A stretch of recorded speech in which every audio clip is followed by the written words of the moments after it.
Formula One fans, an enormous problem has just been discovered. Secret tests of 2026 cars have revealed something shocking. Everyone talks about 2026 as Formula One's future.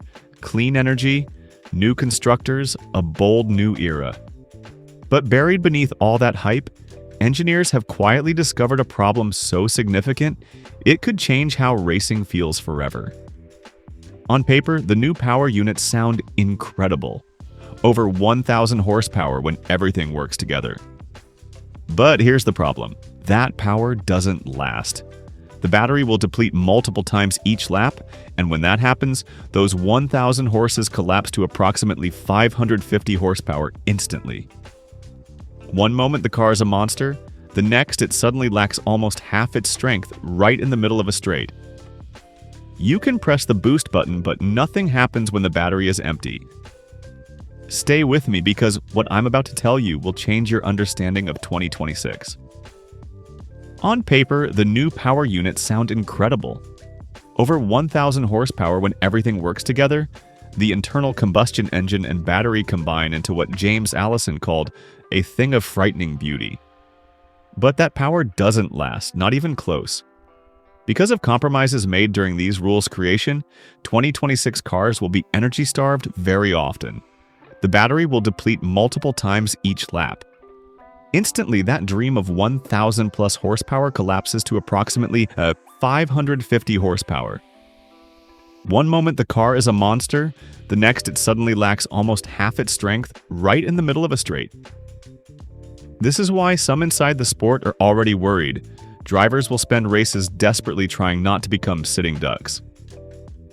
Cadillac technical consultant Pat Simmons already put a brutal label on the entire rules process. He called it a camel. Because of this very democratic type of approach, one of the times when democracy isn't good, we ended up with this camel. We ended up with a power unit that's energy-starved. Okay, there are ways to get around it, but they're not good ways to get around it. That single sentence tells you everything. Now, this isn't guaranteed to be a disaster everywhere. Monaco, for example, could look spectacular. Short straights, heavy braking zones, plenty of opportunities to recover energy. But Formula One doesn't race only at Monaco. There are tracks filled with long flat-out sections where drivers barely touch the brakes. Tracks where you burn battery energy in seconds and get almost nothing back. And at those circuits like Melbourne and Jeddah, the energy problem could become painful. Instead of flat-out racing, the season could be dominated by a boring question.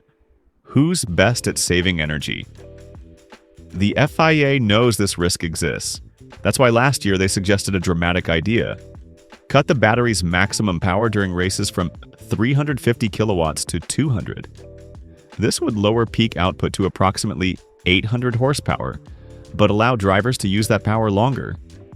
The problem? Teams hated it. The proposal was shut down quickly at a Formula One commission meeting. Constructors who believed they'd already nailed the regulations weren't interested in helping rivals catch up. And that's when Toto Wolff called the idea a joke. And this reveals the real danger. If everyone suffers equally, fixes are easy. That's what happened with porpoising in 2022. But if only some teams struggle in 2026, why would winners vote to help them? This is the political time bomb Formula One could be heading toward. Why would a team vote for a rule change that helps rivals even if it makes racing better? That question is already haunting the FIA. The governing body knows it can't simply rewrite rules overnight. As Nicholas Tombazis explained, we can't just tomorrow go and say, okay, we change this. There's a degree of also wanting to see in winter testing how the cars perform. Then came cautious optimism. We believe it's probably okay, but once we also see where we are in winter testing, then if we need to have some further discussions, we have ideas in pocket. Ideas in pocket. That phrase matters because one of those ideas is almost certainly that rejected 200 kilowatt battery limit. And Tombazis knows how difficult this can become. He's already admitted FIA ideas meant to solve problems have been blocked by teams. Obviously, that's a challenge. We as FIA worry about the sport's health. They also worry about the sport's health but also if they win races, and that complicates it a bit. When you go to engineering level, they worry about the sport's health, if they win races, and in addition, if they have an interesting job. So that makes it even more complicated. In other words, everyone has different priorities. Fans want racing, teams want victories, engineers want intelligent solutions, and somehow the FIA must balance all this. But here's the twist.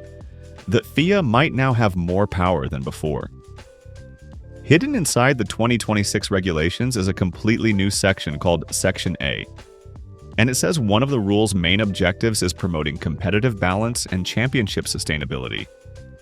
That wording has caused serious debates because it sounds like a departure from pure merit. Instead, it suggests the FIA could intervene if racing itself is at risk. So, if some teams refuse to cooperate on fixes, does this wording give the FIA a mandate to act anyway? Meanwhile, more details about the cars are starting to leak. Despite previous fears, RAKE is returning in 2026. Not as extreme as before, but enough to help recover some of the lost ground effect. The real aerodynamic weapon, though, will be active wings. The new rules don't tell teams how many wing elements to use or where to position them. This opens the door to massive creativity and massive performance gaps. Which brings us back to the same question: who gets it right and who doesn't? That reality was perfectly summarized by Lance Stroll.